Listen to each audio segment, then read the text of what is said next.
तीजन बाई, मोर माटी के बेटी। मैं इस शख्सियत को क्या नाम दूं?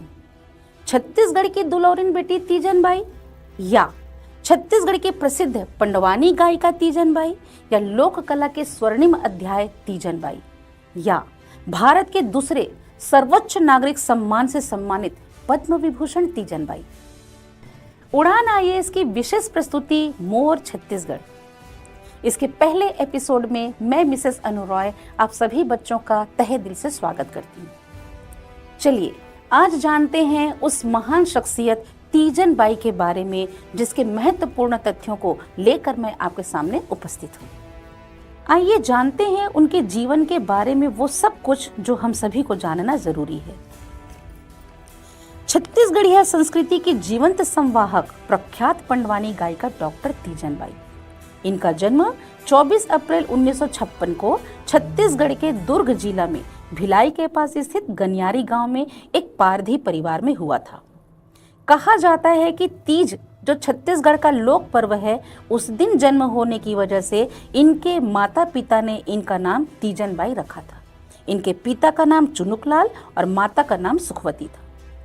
उनके नाना ब्रजलाल जी जो पंडवानी गायन किया करते थे, महाभारत की कथा सुनाया करते थे, उनसे वो इतनी ज्यादा प्रभावित थी कि उनके पास बैठकर पंडवानी गायन को सुना करती थी और सुन लेने के बाद उसे उन्होंने इतना कंठस्थ कर लिया कि छुप छुप कर उसका प्रयास किया करती थी। पंडवानी गायन के हुनर को उस उमेद सिंह देशमुख जी ने उसे सिखाया, इसलिए गुरु का सम्मान देते हुए वो हमेशा उन्हें प्रेम से दद्दा कहकर पुकारा करती थी। उन्होंने कभी औपचारिक शिक्षा प्राप्त नहीं की थी। उस समय समाज में महिलाएं घर के चार दीवारी के अंदर होती थी। समाज के बाहर उनके लिए बहुत सारी मान्यताएं जो थी वो मानी जाती थी, परंतु फिर भी इस हुनर कौशल का प्रदर्शन करने के लिए चंदखुरी के सती चौरा चौक पर उन्होंने मात्र 12 से 13 वर्ष की उम्र में पहली प्रस्तुतिकरण दी, जिसके लिए 3 दिन का उन्हें 10 रुपए मेहनताना दिया गया था। समाज के द्वारा उन्हें बहिष्कृत किया गया, परंतु कहते हैं ना कि एक व्यक्ति जो हुनर कौशल से परिपूर्ण है, अपनी कला संस्कृति को बखूबी तरीके से लोगों तक पहुंचाना चाहता है, वो रुकने का नाम कहाँ लेगा। इन्होंने बहुत सारी जगहों पर अपने कार्यक्रम को प्रदर्शित किए। धीरे धीरे इन्हें इतनी लोक प्रसिद्धि मिलने लगी कि रायपुर, भिलाई, भोपाल, दुर्ग जैसी जगहों पर इनको इनवाइट किया जाने लगा, आमंत्रित किया जाने लगा कि यह पंडवानी गायन कर सके।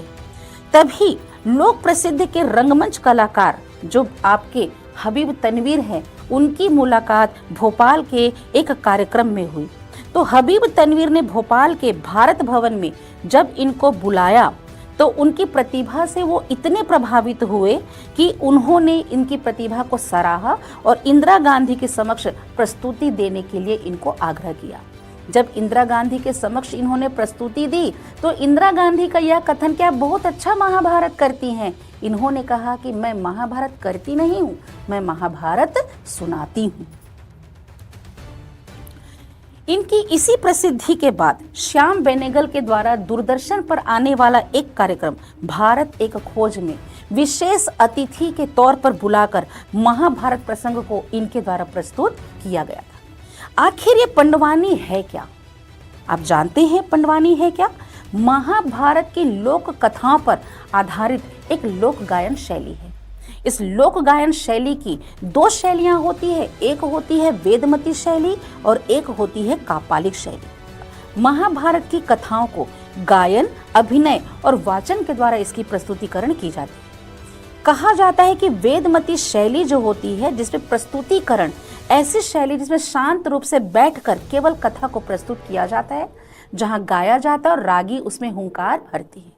जबकि कापालिक शैली जिसमें पंडवानी की ऐसी व्यथा शैली, पंडवानी की एक ऐसी शैली जिसमें खड़े होकर नाटकीय अभिनव के साथ में भावपूर्ण प्रस्तुति जो है वो दी जाती है। यह जो वेदमती है, यह महिलाओं के लिए तो ठीक हो सकती थी, परंतु छत्तीसगढ़ की पहली ऐसी महिला जिसने वेदमती से शुरुआत तो की, परंतु कापालिक शैली को इन्होंने अपनाया और खड़े रूप में कापालिक शैली को नृत्य अभिनय के साथ में इन्होंने प्रस्तुत करके छत्तीसगढ़ की पहली कापालिक शैली में पंडवानी गायिका के नाम से अपनी पहचान बनाती है।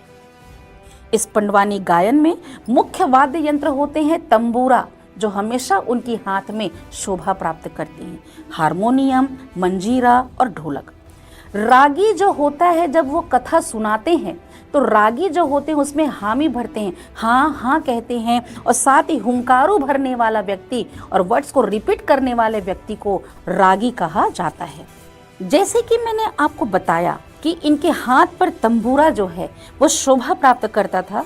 ज्यों ही प्रदर्शन का आरंभ होता था तो प्रदेश और देश की सरकारी और गैर सरकारी संस्थाओं के द्वारा जब इनको प्रदर्शन के लिए बुलाया जाता था तो अद्भुत नृत्य नाट्य प्रदर्शन के साथ में जैसे ही मंच पर ये आती थी और जैसे ही प्रदर्शन का आरंभ होता था, उनका रंगीन फुंदरों वाला तानपुरा, जिसे हम तंबूरा कहते हैं, अभिव्यक्ति में अलग अलग उपलब्ध है। कभी यह दुशासन की बाह बन जाता है, कभी अर्जुन का रथ बन जाता है, कभी भीम की गदा, तो कभी द्रौपदी की बाल में बदलकर तानपुरा श्रोताओं को इतिहास में उस समय तक पहुंचा देता है जहां वह तीजन बाई के साथ पूरे जोश, होश, क्रोध, दर्द, उत्साह, उमंग और छल कपट की ऐतिहासिक संवेदना भी लोगों को महसूस करा देती है। उनकी ठोस लोक नाट्य वाली आवाज और अभिनय, उनकी गरज को ही तो पहचाना था हबीब तनवीर ने, जिन्होंने उन्हें मौका दिया इंदिरा गांधी के समक्ष प्रदर्शन करने का। इस क्षेत्र में जब हबीब तनवीर ने उन्हें प्रदर्शन करने के लिए जगह जगह पर आमंत्रण उनके पास आने लगे तो छत्तीसगढ़ की लोक रंग कर्म परंपरा को विशेष तौर पर विदेशों में अपनी पहचान देने का मुख्य श्रेय जाता है पंडवानी गायिका तीजन बाई को। तीजन बाई ने न सिर्फ पंडवानी को जिंदा रखा बल्कि उसे एक नई विशेष पहचान दी।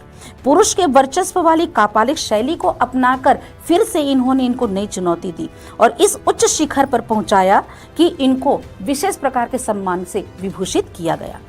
पंडवानी गायिका तीजन बाई को भारत का दूसरा सर्वोच्च नागरिक सम्मान पद्म विभूषण से वर्ष 2019 में नवाजा गया। इसके पहले उन्हें वर्ष 2003 में पद्म भूषण तथा वर्ष 1988 में पद्मश्री सम्मान से सम्मानित किया गया। वर्ष 1995 में कला, संगीत, नृत्य और नाटक के क्षेत्र में भारत सरकार द्वारा दिया जाने वाला सर्वोच्च राष्ट्रीय सम्मान संगीत नाटक अकादमी पुरस्कार से भी इन्हें विभूषित किया गया था। इन सभी सम्मान के अलावा इनको और विशेष सम्मान से सम्मानित किया गया, जैसे कि बिलासपुर रविशंकर शुक्ल विश्वविद्यालय, खैरागढ़ विश्वविद्यालय ने इन्हें डीलिट की मानद उपाधि से भी सम्मानित किया है। 80 के दशक में भारत के सांस्कृतिक दूत बनकर जर्मनी, फ्रांस, इंग्लैंड, स्विट्जरलैंड और रोमानिया समेत 17 देशों की यात्रा करके वहां उन्होंने पंडवानी गायन का प्रदर्शन किया और छत्तीसगढ़ के लोक रंग कर्म भूमि को वहां पर विदेशों में भी एक विशेष पहचान दी। जब ये विदेशों में अपना प्रदर्शन करती थी, जब ये विदेशों में अपने पंडवानी गायन का प्रदर्शन करती थी तो इनकी गरजती हुई आवाज जब दुशासन और भीम जैसी कथाओं को लेकर आती थी, लोग गदगद हो जाते थे। दूसरी बड़ी बात कि उस समय जब इन्होंने अपने नाना से सीखा था, उस समय दुशासन और भीम कथा के नायक हुआ करते थे। उसी कथा को आगे बढ़ाते हुए जब इनकी पसंदीदा प्रस्तुतियों में द्रौपदी के चीरहरण का प्रसंग जब सुनाया जाता था तो कथा के जरिए ये केवल महाभारत नहीं सुनाती थी बल्कि महिलाओं के खिलाफ हिंसा और अन्याय जो हुए हैं उसके लिए समाज के सामने एक प्रश्न भी खड़ा करती थी। परंतु अफसोस, छत्तीसगढ़ कला संस्कृति की ध्वजवाहिका, छत्तीसगढ़ की पुरोधा पंडवानी गायिका तीजन बाई 5 जुलाई 2026 को इस पंडवानी गायिका तीजन बाई, छत्तीसगढ़ की लोक आत्मा तीजन बाई, छत्तीसगढ़ पंडवानी की अप्रतिम साधिका तीजन बाई इस संसार से चली गई। आज महाभारत की गूंज मौन हो गई, तंबूरे की वह थाप थम गई जिसने दशकों तक भीष्म की प्रतिज्ञा, अर्जुन के गांडीव, द्रौपदी की पीड़ा और कृष्ण के संदेश को अपनी ओजस्वी वाणी में जीवंत किया था। इनका हमारे बीच से जाना वास्तविक तौर पर छत्तीसगढ़ की एक अपूर्ण क्षति के तौर पर गिना जाएगा। इनकी कमी कोई पूरा कर नहीं सकता। इनके जाने से जैसे पंडवानी गायन की वह शैली, वह थाप, सब चीज जैसे आज मौन हो गई है। प्यारे बच्चों, मैंने एक छोटी कोशिश की है कि इनके जीवन के उन पहलुओं को आपके सामने समक्ष प्रस्तुत करूं। मेरी कोई इतनी हैसियत नहीं कि मैं किसी इतने बड़े शख्सियत के संपूर्ण जीवन का वर्णन आपके सामने कर सकूं।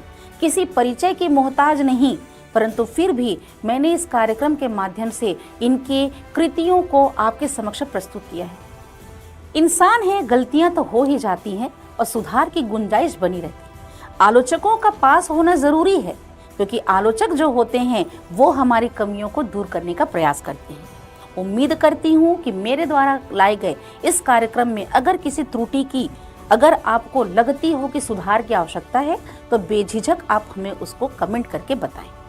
उड़ान इंस्टीट्यूट की यह प्रस्तुति मोर छत्तीसगढ़ इसकी नई कड़ी में फिर से एक नई कहानी के साथ आपके समक्ष फिर से उपस्थित हो जाऊंगी। तब तक बने रहिए मेरे साथ बने रहने के लिए मेरे सभी बच्चों को ढेर सारी शुभकामनाएं, ढेर सारा प्यार। Thank you so much.